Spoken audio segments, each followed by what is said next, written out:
ആഹാ, ഇതൊരു ചെറിയ exhibition space ആണല്ലോ. അകത്തേക്ക് വരാമോ, അതോ അന്നത്തെ പോലെ ചീത്ത വിളിക്കോ? ധൈര്യമായിട്ട് അകത്തേക്ക് വരാം, പക്ഷെ അവിടെ കാണുന്ന സാധനത്തെ പറ്റി വാ തുറന്നേക്കരുത്. എങ്ങനെ തപ്പിപ്പിടിച്ച് എത്തി ഇങ്ങോട്ട്? അത് എനിക്കൊരു പെയിന്റിങ് വേണമായിരുന്നു. അന്ന് എൻ്റെ കൂടെ ഉണ്ടായിരുന്ന ഒരു ഫ്രണ്ട് ഇല്ലേ, അവൾക്ക് ആ അലമ്പിൽ അതൊന്നും നേരെ കാണാൻ പറ്റിയില്ല എന്ന് ഭയങ്കര പരാതിയായിരുന്നു. അപ്പോൾ അവളുടെ ബർത്ത്ഡേ ആണ് നെക്സ്റ്റ് വീക്ക്. അപ്പം ഞാൻ വിചാരിച്ചു സാറിൻ്റെ ഒരു പെയിന്റിങ് അവൾക്ക് ഗിഫ്റ്റ് ചെയ്യാമെന്ന്. പക്ഷേ ഇവിടെ തപ്പിപ്പിടിച്ച് വന്നപ്പോഴാണ് അറിഞ്ഞത് സാറ് ഭയങ്കര ഇന്റർനാഷണലാണ്, അപ്പം നമുക്കൊന്നും അഫോർഡ് ചെയ്യാൻ പറ്റില്ല എന്ന്. അപ്പം ഞാൻ വിചാരിച്ചു ഇതൊരു വന്നതല്ലേ, ഒരു ഓട്ടോഗ്രാഫ് എങ്കിലും വാങ്ങാമെന്ന് വെച്ചു. അതുള്ള അതെ, ഇങ്ങനെ അഫോർഡബിൾ അല്ല എന്നൊന്നും പറഞ്ഞ് വരത്തല്ലേ, നമുക്ക് വഴിയുണ്ടാക്കാം. ഓക്കെ, പക്ഷെ വൺ റിസ്ക് ആണ് താൻ എടുത്തിരിക്കുന്നത്. പൊതുവേ ഞങ്ങൾ കലാകാരന്മാർക്ക് സ്ത്രീ വിഷയത്തിൽ ചീത്തപ്പേരുള്ളതാണ്. പ്രത്യേകിച്ച് എന്നെ പോലെ സുന്ദരനും സുമുഖനും സിംഗിളുമായ ഒരാൾക്ക് അത് കുറച്ച് കൂടുതലായിരിക്കും. നീ അത്ര നീറ്റല്ലെന്നൊക്കെ അറിഞ്ഞിട്ട് തന്നെയാണ് ഞാൻ ഇങ്ങോട്ട് വന്നത്. അന്ന് നീ എന്നെ വീട്ടിൽ ഡ്രോപ്പ് ചെയ്തില്ല, അന്നോട്ടെങ്കിലും തിരിച്ചു മറിച്ചു ഇതൊക്കെ തന്നെയാണ് പറഞ്ഞുകൊണ്ടിരിക്കുന്നത്. മിനിമം ഒരു 10 ലെക്ചറെങ്കിലും കേട്ടിട്ടുണ്ടോ? ആര്? ജെപിയോ? അങ്ങനെ വരാൻ വഴിയില്ലല്ലോ. ആളൊരു നല്ല മനുഷ്യനാണെന്നാണോ ഞാൻ കേട്ടിട്ടുള്ളത്. മാത്രമല്ല പുള്ളിക്കനെ നന്നായിട്ട് അറിയുകയും ചെയ്യാം. ചിലപ്പോൾ ആരെങ്കിലും പോയി എന്തെങ്കിലുമൊക്കെ പറഞ്ഞു കൊടുത്തിട്ടുണ്ടാവും ആയിരിക്കും. പക്ഷെ പറയാതിരിക്കാൻ പറ്റില്ല, പുള്ളി ഒരു കിഡിലൻ റൈറ്ററാണ്. പുള്ളിയുടെ കോളംസിനൊക്കെ മറ്റു പത്രക്കാർക്ക് ഇല്ലാത്തൊരു ഒരു ഭംഗിയുണ്ട്.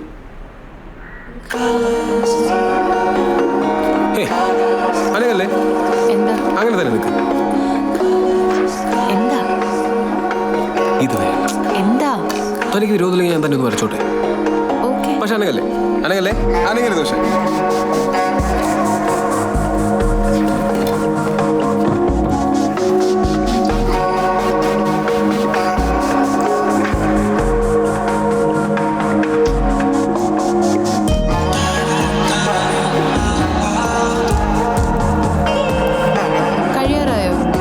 കഴിഞ്ഞില്ല, തുടങ്ങിയല്ലേ ഉള്ളൂ. കാല് വേനിക്കുന്നുണ്ടോ? അനങ്ങാ നിക്ക്. ഇങ്ങനെ ചോദിച്ചോണ്ടിരുന്ന പിന്നെ കൂടുതൽ സമയം എടുക്കും.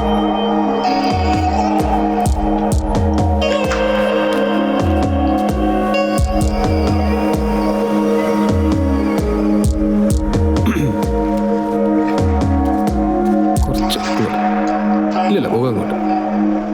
അയ്യോ, കരിയായി. കൈ ഇവിടെ. ഓക്കെ,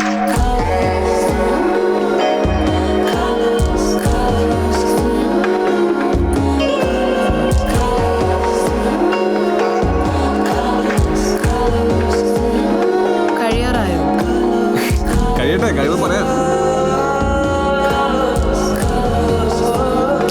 എടോ മതി മതി, കഴിഞ്ഞോ? കഴിഞ്ഞു. എനിക്കിനി നിൽക്കാൻ വയ്യ. ഫൈനൽ ടച്ച് ഉള്ളൂ. വാ. അയ്യേ, ഇതെന്താ കണ്ണുനീരൊക്കെ? താൻ കരഞ്ഞോണ്ട്? ഞാനോ? ഞാൻ എപ്പോഴാ കരഞ്ഞ? ഞാൻ ചിരിച്ചോണ്ടല്ലേ ഇരുന്നെ. താൻ കരയുന്നത് ഞാൻ കാണാതിരിക്കാൻ വേണ്ടി മാത്രമുള്ള ഒരു ചിരിയായിരുന്നില്ലേ അത്? താനത് എന്തൊക്കെയായി പറയുന്നേ? എടോ, ഇത് ചുമ്മാ മുന്നിൽ കാണുന്നതിലും പകർത്തി വെച്ചിട്ട് കുറെ കളർ വാരിത്തേക്കുന്ന പരിപാടിയല്ല. മുന്നിൽ കാണുന്നത് എന്താണോ അതിന്റെ പിറകിൽ എന്താണ് നടക്കുന്നത് എന്നായിരിക്കും ഞാൻ ചിന്തിക്കുന്നത്. താനോട് ചുമ്മാ ചിരിച്ചുകൊണ്ടിരിക്കുന്നല്ലായിരുന്നു, എന്തൊക്കെയോ ആലോചിച്ചുകൊണ്ടിരിക്കുകയായിരുന്നു. ആലോചിച്ച് താൻ എങ്ങോട്ടൊക്കെയോ പോയി. പക്ഷെ ആ ആലോചനയും തൻ്റെ മുഖത്തുണ്ടായിരുന്നില്ല, കയ്യിലുണ്ടായിരുന്നു.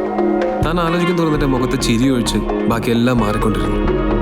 തൻ്റെ കവിളിലെ വെളുത്ത നിറം മാറി ബ്രൗണായി, പിന്നെ അത് ബേബി പിങ്കായി, പിന്നെയും മാറിയത് റെഡായി.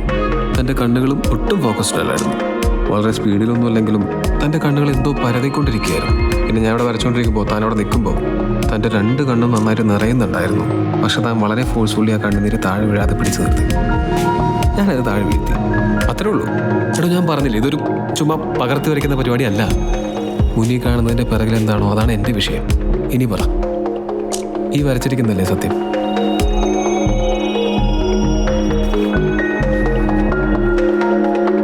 സത്യമായതുകൊണ്ടല്ലേ താനൊന്നും പറയാത്തേ?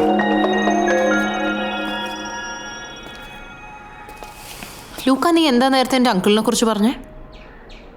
ഒരു ദിവസം നീ അയാളെ ഇവിടെ കൊണ്ടുവരണം, എന്നിട്ട് അയാളെ ഇവിടെ പിടിച്ചിരുത്തി ആളുടെ പടം വരയ്ക്കണം. അപ്പം ചിലപ്പോൾ അയാളുടെ മറ്റൊരു മുഖം നിനക്ക് കാണാൻ പറ്റും. But for the actor here's, അയാൾ നിന്നെയും പറ്റിക്കും. നീ പറഞ്ഞ ശരിയാ, നേരത്തെ നീ അയാളെക്കുറിച്ച് പറഞ്ഞതുകൊണ്ടായിരിക്കും.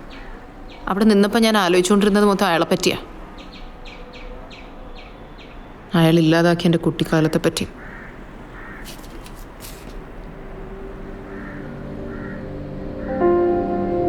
ലൂക്ക,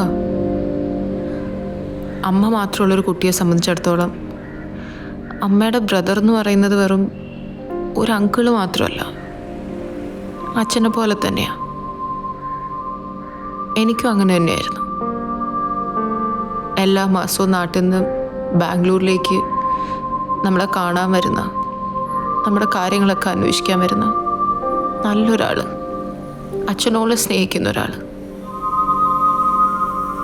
പക്ഷേ ഇടയ്ക്കെപ്പോഴോ അയാളുടെ സ്നേഹപ്രകടനങ്ങളുടെയൊക്കെ രീതിയിലൊരു മാറ്റം ഉണ്ടായിരുന്നു.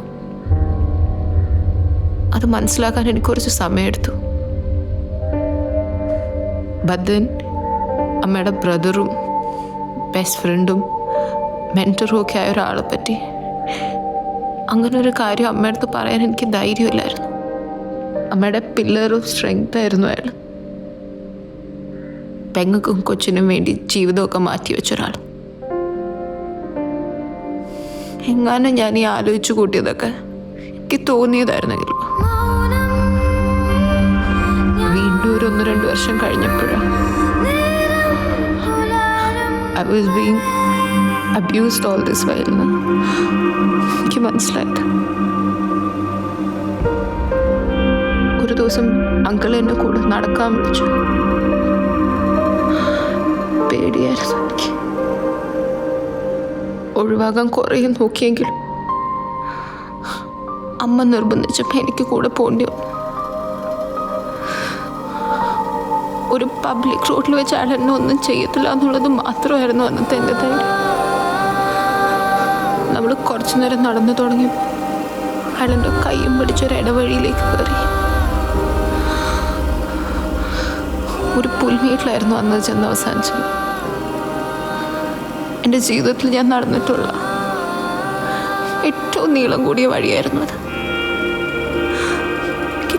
കാണാവുന്ന ദൂരത്തോളം ഒരാൾ പോലും ഇല്ലായിരുന്നു.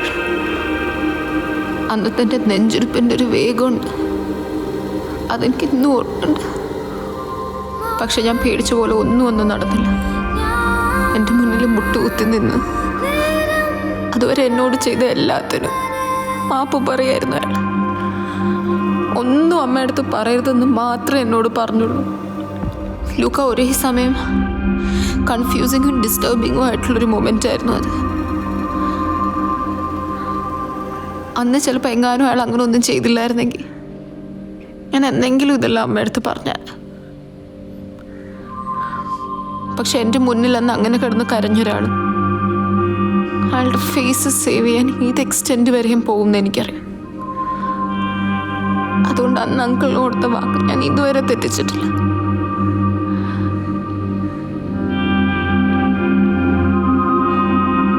അങ്കിൾ എന്നും അമ്മയുടെ ബെസ്റ്റ് ഫ്രണ്ടാ, her only pillar of strength. 12 വർഷം കഴിഞ്ഞിട്ടും ഒന്നുമേ നടന്നിട്ടില്ലാത്ത പോലെയാണ് അഭിനയിക്കുന്നത്. പക്ഷെ എനിക്കതിന് പറ്റില്ല. Because I hate him. Because I hate him so bloody much.